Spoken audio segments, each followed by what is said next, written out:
Pour construire des grandes nations, on a besoin d'une jeunesse avec une grande mentalité et une grande conviction. On ne subit pas l'avenir, on le construit, brique après brique. Une nation ne se construit pas sans valeur. Vous devez avoir des valeurs. Mais les valeurs, vous ne les inventez pas. Parce que la Guinée est une nation de valeurs. Le président, le feu président, Ahmed Sékou Touré et ses compagnons, à la fleur de l'âge, ils avaient votre âge. Ils ont pris leurs responsabilités en disant à l'homme, l'un des hommes les plus puissants de cette époque, par sa taille, par ses valeurs, par son discours, par la nation qu'il dirigeait, c'est le général de Gaulle.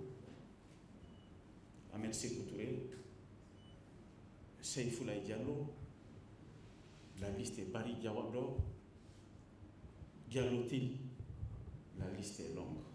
Tous moins de 40 ans. Ils ont dit au général de Gaulle, devant le peuple de Guinée, avec la communauté internationale, oreille tendue, nous préférons la liberté dans la pauvreté qu'à l'opulence dans l'esclavage. Où vous allez inventer vos valeurs maintenant? Elle existe déjà. Le courage, la responsabilité, l'amour du pays et surtout le sens de l'intégrité. Ceux-ci ont rejoint Dieu sans gratte-ciel. Ils n'ont pas construit de villas ni de châteaux pour eux-mêmes. Leurs enfants ont étudié dans les mêmes écoles que nous autres. Ils n'ont pas créé de super-hommes. Ils se sont comportés dans la dignité et dans l'humilité. Vous allez inventer vos valeurs où? Ce ne sont pas les valeurs téléchargées sur Internet qui doivent vous guider. Ce ne sont pas les valeurs de l'Occident. Ce sont les valeurs de la Guinée. Des valeurs qui ont été sémées par les jeunes Guinéens qui avaient le même âge que vous. C'est pourquoi, Monsieur le ministre de la Jeunesse et des Sports, je vous félicite. Tout ce que le président du CNJ a dit sur vous, je témoigne.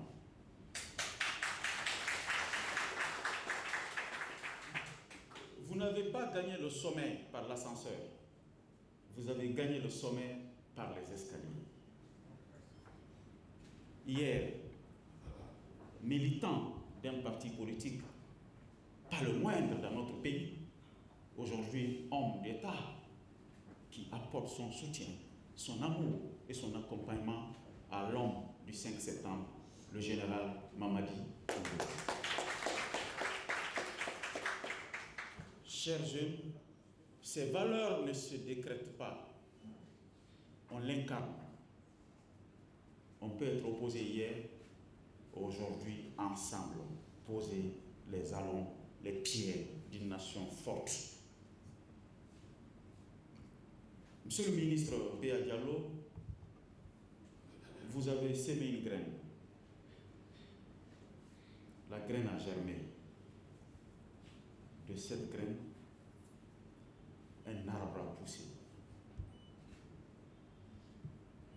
C'est à votre honneur. Si vous n'avez pas cru à ces jeunes, on n'allait pas parler de CNJ aujourd'hui. Honorable Sékou Baldé et moi, nous avons tenté à notre époque de mettre en place un CNJ. Nous n'avons pas pu. Aujourd'hui, l'honorable Sékou Baldé se bat pour construire un siège pour le Conseil national des jeunes de Guinée. C'est ça un homme d'État. Si vous n'avez pas pu hier,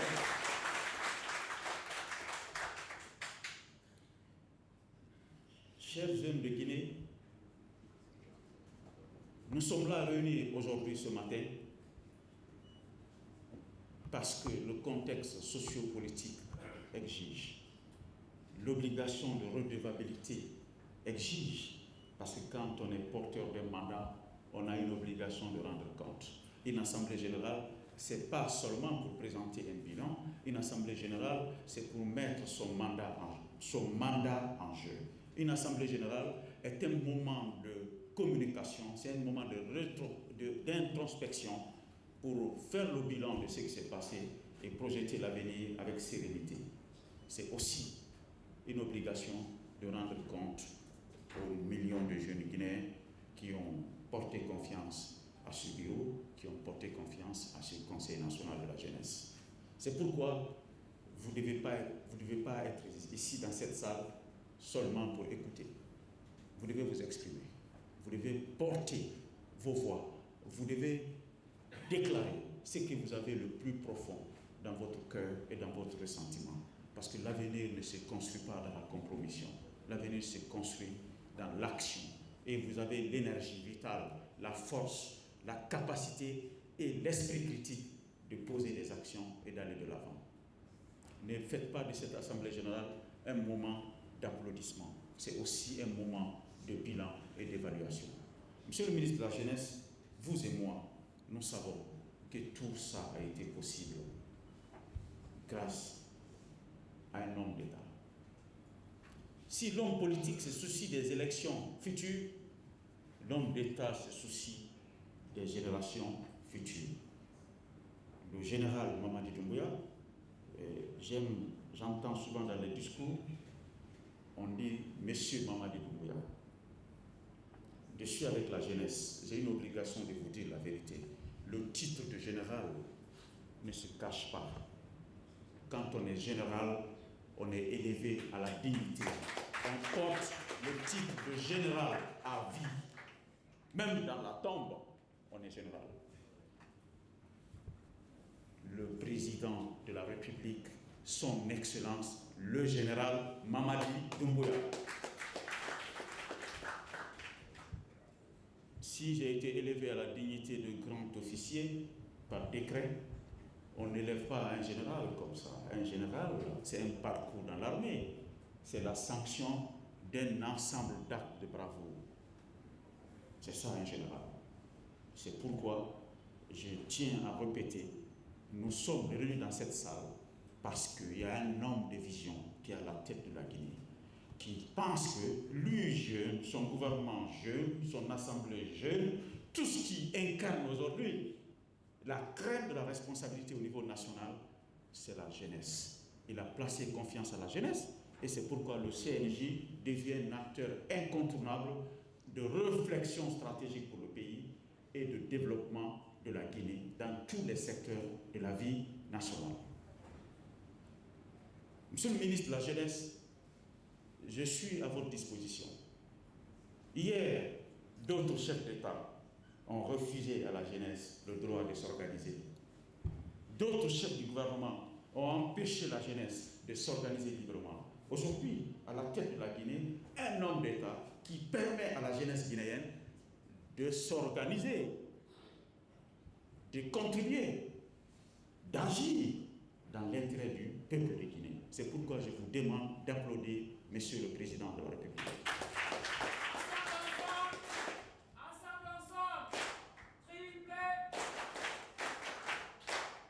C'est pourquoi j'aime bien rappeler cette citation d'Eleanor Roosevelt. Je cite: « L'avenir appartient à ceux qui croient à la beauté de leurs rêves. » Vous êtes d'accord avec moi? Est-ce que vous êtes d'accord avec moi? Et la même citation a été rappelée par l'ancien gouverneur de Californie, Arnold Schwarzenegger. Pour réussir, il faut rêver. Rêvez aussi gros qu'on vous qualifie de fou. Si vos rêves ne sont pas gros, vos rêves ne sont pas ambitieux, vous ne pouvez pas réaliser d'actions ambitieuses. C'est pourquoi je demande à la jeunesse guinéenne de rêver. Il ne s'agit pas de rêver sur les réseaux sociaux. Il faut faire rêver la communauté. Il faut faire rêver nos populations. Et un conseil national de la jeunesse, ce n'est pas à Conakry. C'est à côté des producteurs, c'est à côté des éleveurs, c'est à côté des artisans, des artistes, des footballeurs, tous qui peuvent porter à un moment de notre histoire une graine de fierté pour notre nation. Un Conseil national des jeunes doit être à côté de ceci. Donc vous êtes des porteurs de rêves et vous faites rêver la population, vous faites rêver la jeunesse, vous faites rêver la communauté nationale. C'est en cela que notre pays peut se développer. Le programme Simandou 2040, qui vient d'être matérialisé à travers 2 lois importantes, la loi plan 2025-2040 et la loi programme 2025-2030. Sur 5 ans, la jeunesse est au cœur de nos ambitions. Des millions d'emplois programmés. Mais ça ne peut pas s'obtenir comme ça. Ce n'est pas les 400 et quelques bureaux de CNJ qui peuvent créer les millions d'emplois. Non, les bureaux sont des catalyseurs. Les bureaux sont des guides. Les bureaux sont des temples d'organisation, des temples de formation, d'innovation et d'inspiration pour les autres jeunes qui n'ont pas accès aux opportunités à Conakry. C'est pourquoi je vous demande une fois encore, le destin de la Guinée est dans vos mains. Parce que le président de la République vous croit. Vous devez vous prendre au sérieux. Vous devez vous élever au-dessus de l'ethnocentrisme. Vous devez vous élever au-dessus du régionalisme. Aujourd'hui, il y a des grands moments de notre pays qui se dessinent. Élections législatives, élections communales, qui doivent aboutir à des élections sénatoriales, en passant par des élections régionales. Que faites-vous au Conseil national de la jeunesse pour que une masse critique de jeunes se trouve à ces positions importantes où les décisions nationales se prennent? L'Assemblée nationale. S'il n'y a pas de jeunes à l'Assemblée nationale, comment les lois en faveur des jeunes peuvent passer? Les élections communales. Chacun de vous, vous êtes des acteurs importants de la communauté. Vous avez étudié, vous avez eu de l'impact. Que faites-vous pour être inscrit socialiste aux élections communales? Vous allez me dire que le CNJ est apolitique. C'est un rêve. Rien n'est apolitique dans la vie. Tout est politique. Tout est politique. Si le CNJ ne présente pas de candidat aux élections parce qu'il n'est pas un parti politique, le CNJ doit susciter sur l'étendue du territoire national des candidatures de jeunes femmes et de jeunes hommes ambitieux pour qu'ils soient élevés dans les conseils communaux, dans les conseils régionaux, à l'Assemblée nationale. Mais si nous continuons à dormir sous nos lauriers, il faut qu'on aille vous réveiller la nuit. Est-ce que vous voulez être candidat? Vous ne serez pas à l'Assemblée nationale si vous rêvez, si vous continuez de dormir sous vos oreilles. C'est pourquoi le CNJ doit être un incubateur d'ambition, un incubateur de valeurs, d'engagement. Il faut que les jeunes Guinéens, à travers vous, s'élèvent pour prendre d'assaut l'Assemblée nationale, s'élèvent pour prendre d'assaut les conseils communaux, pour qu'on ait des maires de 30 ans, de 25 ans, de 32 ans.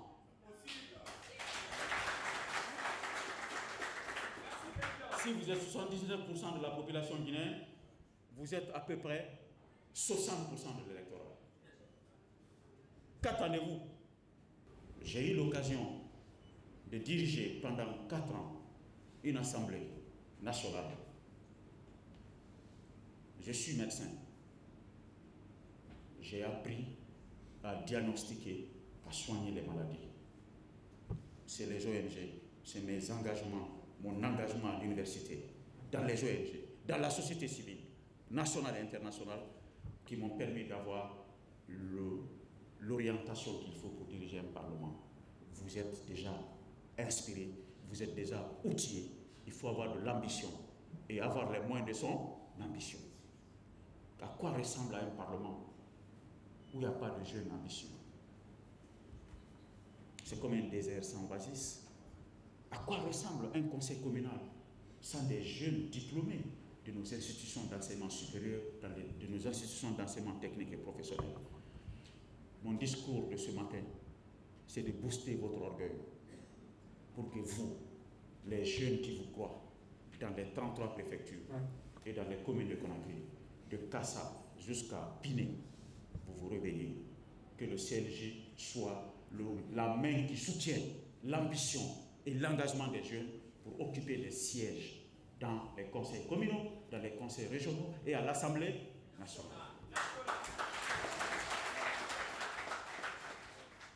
Monsieur le ministre, un seul exemple. J'ai connu un jeune à l'Assemblée nationale, dans le Conseil national de la transition, le président de la commission des affaires financières et du contrôle budgétaire. À 33 ans, je l'ai rencontré. Il est le meilleur président des commissions de finances de l'Afrique francophone. Il n'y a pas quelqu'un devant lui. Honorable Amédou Kamara. À 33 ans, il a voulu être à la tête de cette commission. Je l'ai reçu. Personne ne voulait qu'il soit le président de la commission à cause de son âge et de son expérience. Il m'a dit, Monsieur le Président, je n'ai pas d'expérience. Vous êtes mon expérience. Vous êtes ma référence. À travers votre vision, je serai le meilleur et je donnerai le meilleur de moi-même. J'ai placé ma confiance en lui. Il est devenu le meilleur. Pourquoi ne pas porter confiance à la jeunesse? Mais d'abord, il faut que vous portiez confiance en vous-même. Il faut avoir l'ambition. Et l'ambition ne s'exerce pas sans valeur. Ce sont les valeurs d'intégrité, ce sont les valeurs d'engagement, c'est le patriotisme. C'est pourquoi j'aime me rappeler la définition du patriotisme selon le président Vladimir Poutine. Certains vont dire, mais pourquoi il cite le président Poutine comme gage de patriotisme? Parce que la Russie fait partie, c'est la plus grande nation de l'Europe. La Russie fait partie des plus grands pays du monde. Ils sont parmi le top 10 des pays les plus grands du monde. Ça fait à peu près 2 millions de kilomètres carrés. Gérer ce pays-là, qui est à peu près un continent, garder sa puissance et sa suprématie, il fallait de la vision. Il a défini le patriotisme comme la fierté qu'éprouve un citoyen vis-à-vis de son pays. Être fier de son histoire, de son passé. Être confiant de son présent. Et se battre pour que son avenir soit meilleur. C'est ça le patriotisme. D'abord, nier l'histoire de la Guinée, critiquer la Guinée, juger ceux qui ont donné l'indépendance à la Guinée dans le sens négatif, c'est un comportement d'apatride. Parce que si ceux-ci n'avaient pas dit non à l'esclavage, oui à la liberté, on n'allait pas parler de CNJ aujourd'hui. On allait être régi par la loi de 1901. La loi coloniale de 1901 comme base de la liberté d'association. C'est parce que ceux-ci ont osé dire non. Et vous devez être fiers de ça. Les grands empires, le Fouta théocratique, le pacte d'alternance entre Al-Faya et Soria, ça veut dire que plusieurs siècles avant l'avènement de la démocratie en Afrique, la Guinée, déjà dans son ADN culturel, avait des valeurs démocratiques. Parce qu'au Fouta, alors, il y avait une alternance entre deux familles dans la royauté, dans la conquête du trône. Alors, est-ce que c'est la démocratie qui nous a appris l'alternance en Guinée? C'est dans notre ADN culturel. Parlons de la charte de Koukafuga, où c'est la première déclaration mondiale des droits de l'homme. On était en train d'écrire un texte sur une loi organique, la loi sur la commission de l'éducation civique et des droits de l'homme. Un ami a pris la parole, il dit, mais Monsieur le Président, notre texte n'est pas conforme au principe de Paris. J'ai rigolé. J'ai dit, mais vous vous perdez ou quoi? Vous voulez me parler des principes de Paris ou des principes de Koukafuga? 1236 et 1776, qu'est-ce qui est plus ancien en termes de déclaration des droits de l'homme? 1236 et 1700, qu'est-ce qui est plus ancien? Alors, la déclaration des droits de l'homme en Guinée, à travers l'empire du Manding, est plus ancien que la déclaration universelle des droits de l'homme de Paris. Mais il faut avoir de l'audace pour reconnaître ça et avoir la capacité de traduire en action. L'histoire s'assume. L'histoire s'assume. Si vous n'êtes pas capable d'assumer votre histoire, vous ne pouvez pas construire l'avenir. C'est pourquoi je vous demande une fois encore de vous intéresser à votre histoire. En 1236, on dit que l'homme et la femme sont égaux. Et la société doit créer toutes les conditions pour protéger la femme. Si la déclaration de 1700 en France, 1776-77 en France, parle de la même chose. Mais en fait, quel est le droit qui est plus ancien? Quel est le droit qui est plus ancien? C'est la charte de l'avènement de la démocratie en Guinée, c'est vers les années 90. Déjà 2 siècles avant, dans le Fouta théocratique, il y avait un pacte d'alternance entre 2 familles pour l'accession au trône. Est-ce que l'alternance c'est la démocratie qui nous a apporté l'alternance ou bien c'est notre culture qui nous a apporté l'alternance? C'est notre culture. Alors, c'est pourquoi je vous demande une fois encore, si vous voulez être grand et ambitieux, il faut vous ressourcer sur l'histoire. Les valeurs de dignité, d'intégrité, d'honnêteté, de responsabilité, on ne les télécharge pas sur les réseaux sociaux. Ça se retrouve caché dans les entrailles de notre société. C'est dans nos familles, dans notre culture et dans notre histoire. Vous devez aller les déraciner, les dépoussiérer et les porter à nouveau pour que vous soyez utiles pour l'avenir. Je m'arrête ici et j'ai beaucoup de choses à dire à cette jeunesse. Mais si les élections se passent, vous n'avez pas pris vos responsabilités pour être au poste de commandement dans les assemblées communales, dans les assemblées régionales et à l'Assemblée nationale, le CNJ va rater le coach. Vous ne présentez pas de candidats, vous suscitez l'émergence de candidats, vous formez les jeunes candidats, vous formez les jeunes filles candidates, vous les préparez à organiser leurs discours, à élaborer leurs projets de société, vous mobilisez les jeunes en faveur des jeunes candidats pour qu'ils puissent être au trône de la gloire. Ça s'organise, ça s'apprend, ça se prépare. Sur ces mots, je souhaite au Conseil national des jeunes de Guinée plein succès pour d'autres années à venir. Je vous souhaite réussite dans vos ambitions et je vous demande une fois encore de rester, de demeurer loyal à l'autorité investie dans le pays. Un Conseil national de la jeunesse n'est pas une force d'opposition, c'est une force de proposition, c'est une force de progrès. Fin de citation, que Dieu vous bénisse.